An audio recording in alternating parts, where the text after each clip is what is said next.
إن الحمد لله نحمده ونستعينه ونستغفره ونتوب إليه ونعوذ بالله من شرور أنفسنا وسيئات أعمالنا.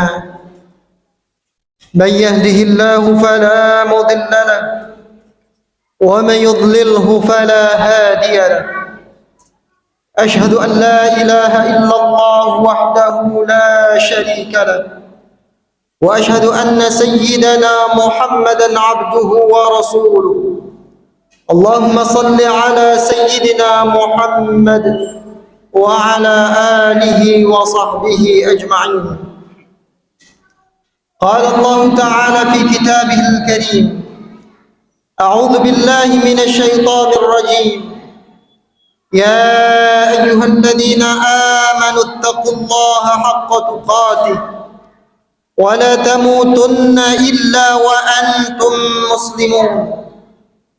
وقال في آية أخرى: يا أيها الناس اتقوا ربكم الذي خلقكم من نفس واحدة وخلق منها زوجها وبث منهما رجالا كثيرا ونساء واتقوا الله الذي تساءلون به والأرحام إن الله كان عليكم رقيبا. يا أيها الذين آمنوا اتقوا الله وقولوا قولا سديدا يصلح لكم أعمالكم ويغفر لكم ذنوبكم ومن يطع الله ورسوله فقد فاز فوزا عظيما. أما بعد فإن أصدق الحديث كتاب الله العظيم وأوثق العرى كلمة التقوى وخير السنن سنة نبينا محمد صلى الله عليه وسلم وأشرف الحديث ذكر الله عز وجل وخير العلم ما نفع وخير الهدي ما اتبع. Hadirin sekalian, alhamdulillah, bersyukur kita kepada Allah Subhanahu wa taala atas segala limpahan nikmat dan karunia-Nya. Allah masih memberikan kita kesehatan, masih memberikan kita kesempatan, waktu yang luang. Allah mudahkan segala urusan-urusan kita. Allah mudahkan langkah kita. Allah lapangkan dada kita. Sehingga pada hari ini, pada kesempatan ini, kita bisa berkumpul di sini bersama-sama. Insyaallah kita akan melaksanakan salat Jumat secara berjamaah. Allah Subhanahu wa taala menekankan di dalam Al-Qur'an, ya ayyuhalladzina amanu, wahai orang-orang yang beriman, idza nudiya lis-salati min yaumil jumu'ati fas'au ila dzikrillah. Apabila diseru untuk melaksanakan salat pada hari Jumat, fas'au ila dzikrillah, maka bersegeralah untuk mengingat Allah. Wadarul bai', dan tinggalkanlah jual beli, tinggalkan aktivitas yang lainnya. Dzalikum khairul lakum in kuntum ta'lamun. Yang demikian itu lebih baik bagi kalian jika kalian mengetahui. Maka hadirin sekalian, dari mimbar ini khatib mengajak kepada kaum muslimin yang masih di luar, yang masih di jalan, mari segerakan langkah menuju masjid. Mari kita laksanakan salat Jumat secara berjamaah. Salawat dan salam semoga senantiasa tercurah kepada suri tauladan kita, junjungan kita, Nabi Agung, Nabi besar Muhammad sallallahu alaihi wasallam. Mari kita perbanyak salawat, terlebih di hari yang mulia ini. Rasulullah sallallahu alaihi wasallam menyampaikan, inna min afdali ayyamikum yaumal jumu'ah. Sesungguhnya di antara hari-hari terbaik di sisi kalian adalah hari Jumat. Fa'aktiru alayya minas salati fi, maka perbanyaklah oleh kalian untuk bersalawat kepadaku. Fa inna salatakum ma'rudatun alayya, karena sesungguhnya salawat yang kalian baca, salawat yang kalian lantunkan akan disampaikan kepadaku. Maka para sahabat pun bertanya, qalu kaifa tu'radu salatuna wa qad arimta, ya Rasulullah, bagaimana salawat kami akan disampaikan kepadamu sementara engkau telah binasa? Maka Rasulullah sallallahu alaihi wasallam menyampaikan, innallaha harrama 'alal ard ajsadal anbiya, sesungguhnya Allah mengharamkan terhadap bumi memakan jasad para nabi. Maka hadirin sekalian, sekali lagi mari kita perbanyak salawat, karena sesungguhnya salawat yang kita baca, satu salawat akan diganti dengan 10 kebaikan oleh Allah Subhanahu wa taala. Rasulullah menyampaikan, man shalla alayya salatan sallallahu alaihi biha ashran, siapa yang bersalawat kepadaku maka Allah akan menggantinya dengan 10 kebaikan. Mudah-mudahan dengan apa yang kita lakukan dengan memperbanyak salawat menjadi wasilah bagi kita mendapatkan syafaat dari Rasulullah sallallahu alaihi wasallam kelak di yaumil mahsyar. Amin ya rabbal alamin. Pada kesempatan yang baik ini, khatib mengajak kepada diri pribadi dan kepada jamaah secara umum, mari senantiasa kita berusaha meningkatkan keimanan dan ketakwaan kita kepada Allah Subhanahu wa taala dengan menjalankan segala perintah-perintahnya serta menjauhi segala larangannya. Mari kita berusaha dengan daya dan upaya yang kita miliki untuk memperbanyak amalan ketaatan, untuk semakin mendekatkan diri kepada Allah Subhanahu wa taala, yang akan menjadi perbekalan yang akan kita bawa menghadap Allah Subhanahu wa taala.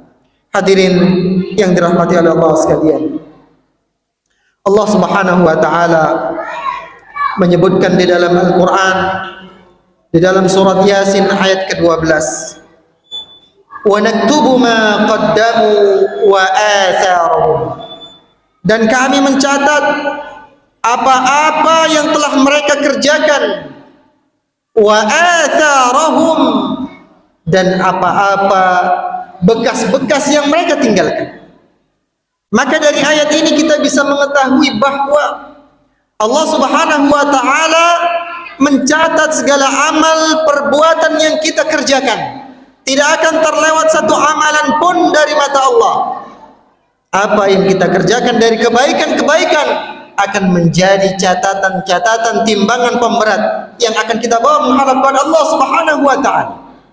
Dan yang kedua, wa atharahum, dan bekas-bekas yang ditinggalkan.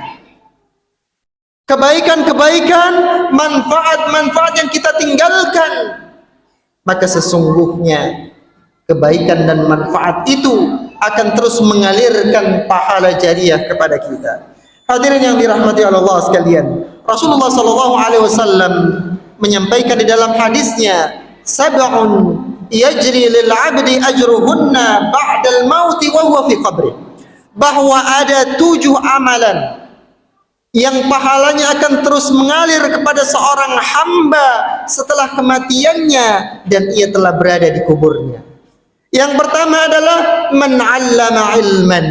Yang pertama adalah seseorang yang mengajarkan ilmu pengetahuan. Seseorang yang mengajarkan ilmu pengetahuan ataupun sesuatu yang bisa memberikan manfaat kepada orang lain. Kemudian pengetahuan itu, manfaat itu dilakukan secara terus-menerus, maka sesungguhnya apa yang ia lakukan dari kebaikan itu akan mengalirkan pahala kepada orang yang mengajarkannya. Kemudian yang kedua adalah au ajra nahran, atau mengalirkan sungai. Sungai mengalirkan air, dan air adalah sumber kehidupan. Maka manakala sungai telah dialirkan, kemudian banyak orang mengambil manfaat dari air itu, apakah untuk kehidupan sehari-hari, apakah untuk irigasi, atau untuk hal-hal yang bermanfaat, maka sesungguhnya setiap tetes dari air yang digunakan untuk kebaikan itu akan mengalirkan pahala yang terus-menerus. Kemudian yang ketiga adalah au haffara bi'ran, atau ia menggali sumur, menggali fasilitas umum, sumur umum yang digunakan untuk mandi, untuk cuci, untuk kebutuhan sehari-hari. Sama seperti halnya sungai, maka sesungguhnya dari setiap tetes air yang digunakan akan mengalirkan pahala yang tiada henti. Hadirin yang dirahmati oleh Allah sekalian. Kemudian selanjutnya au gharasa nakhlan, atau ia menanam kurma atau tanaman atau tumbuhan yang bisa memberikan buah, yang kemudian buah yang ada tersebut bisa memberikan manfaat bagi orang lain, bisa dikonsumsi orang lain, maka sesungguhnya dari apa yang dilakukan dari kebaikan itu juga akan mengalirkan pahala yang terus menerus.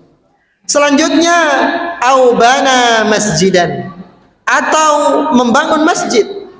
Bukan hanya membangun masjid, tetapi hal-hal yang berkaitan dengan masjid, sarana prasarana masjid, operasional masjid. Maka ketahuilah bahwa sesungguhnya masjid adalah tempat yang dibangun untuk beribadah kepada Allah Subhanahu wa taala. Maka dari setiap ketaatan yang dilakukan oleh seseorang di dalamnya, maka sesungguhnya orang yang membangunnya, orang yang berdonasi akan mendapatkan aliran pahala yang terus menerus.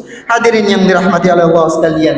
Kemudian selanjutnya adalah awarrata mushafan, atau ia meninggalkan, mewariskan mushaf Al-Quran yang kemudian akan dibaca, maka dari setiap huruf yang dibaca ia juga akan mendapatkan aliran pahala yang terus menerus. Kemudian yang terakhir adalah au taraka waladan yastaghfiru lahu ba'da mauti, atau ia meninggalkan seorang anak yang anak tersebut kemudian memohonkan ampun kepada Allah untuk ayahnya, untuk kedua orang tuanya, maka ketahuilah, maka sesungguhnya apa yang dilakukan itu akan terus menerus mengalir sehingga Allah mengampuni dosa-dosanya. Hadirin yang dirahmati oleh Allah sekalian, terkadang kita lalai dengan kesibukan di dunia ini. Banyak hal yang sudah kita lakukan, banyak obsesi yang kita kejar, tetapi ketahuilah bahwa hendaknya kita mengetahui satu hal yang dapat menghentikan itu semua. Rasulullah mengingatkan kepada kita, aktsiru min dzikri hadimil ladzat, perbanyaklah oleh kalian untuk mengingat penghancur kenikmatan, penghancur kelezatan. Apa itu hai jamaah? Itulah al-maut, itulah kematian.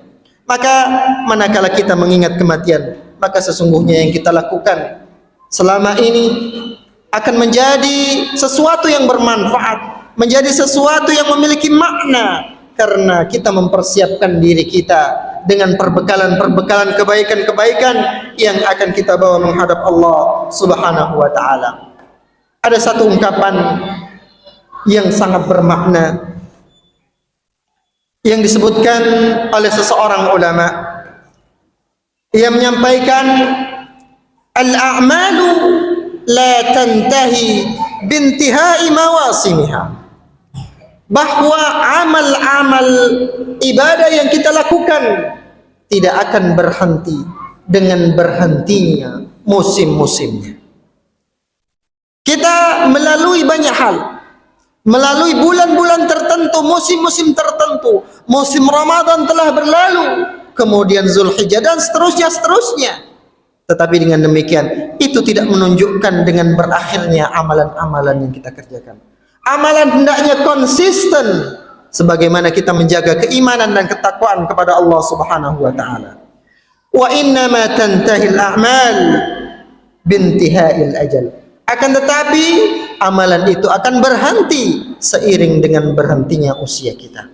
Maka hadirin sekalian, di waktu yang singkat ini khatib mengajak kepada kaum muslimin, mari kita manfaatkan waktu dengan sebaik mungkin untuk mempersiapkan diri kita melakukan kebaikan-kebaikan, amalan, perbekalan yang akan kita bawa menghadap Allah Subhanahu wa taala. Semoga Allah Subhanahu wa taala memberikan taufiknya kepada kita sehingga kita bisa konsisten untuk menjalankan kebaikan-kebaikan. Amin ya rabbal alamin. Barakallahu li wa lakum fil Qur'anil azim wa nafa'ani wa iyyakum bima fihi minal ayati wa dzikril hakim. وتقبل مني ومنكم تلاوته إنه هو السميع العليم.